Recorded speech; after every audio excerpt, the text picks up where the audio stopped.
In today's video, I'm going to teach you how to post a journal using QuickBooks Online. We'll walk through the full process together, step by step, so by the end, you'll know exactly how to create a clean, balanced journal entry that will actually save to your books without any errors. First, once you're logged into QuickBooks Online, look for the New or Plus New button. Depending on your layout, this is usually near the top of the screen. Go ahead and click that. This button is your starting point for creating almost any new transaction in QuickBooks, including invoices, expenses, and of course, journal entries. When the menu opens, you'll see several categories. Under the Other category, choose Journal Entry. This tells QuickBooks that you're not recording a standard sale or expense, but a more customized accounting entry, often used for adjustments, corrections, or transfers between accounts. Now you're on the Journal Entry screen. At the top, you'll see a field for the date. Enter the date you want this transaction to affect your books.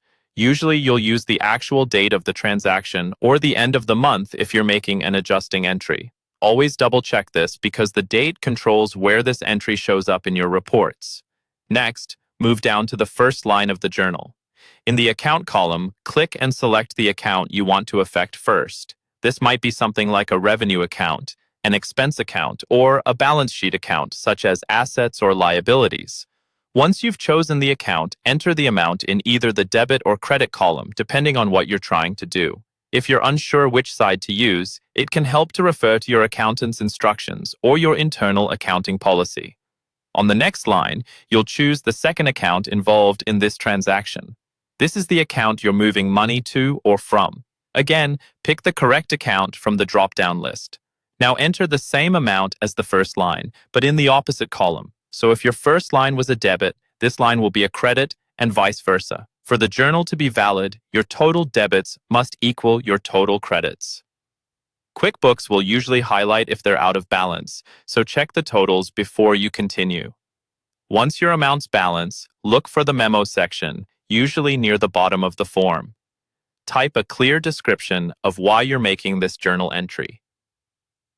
This memo is extremely helpful later when you or someone else reviews the books and needs to understand what this entry was for. When everything looks good, you're ready to save. You'll see options like Save and Close or Save and New. Click Save and Close if you're done, or Save and New if you need to create another journal entry right away. After you click, QuickBooks records the transaction and updates your accounts automatically. And that's it. That's how you post a journal using QuickBooks Online.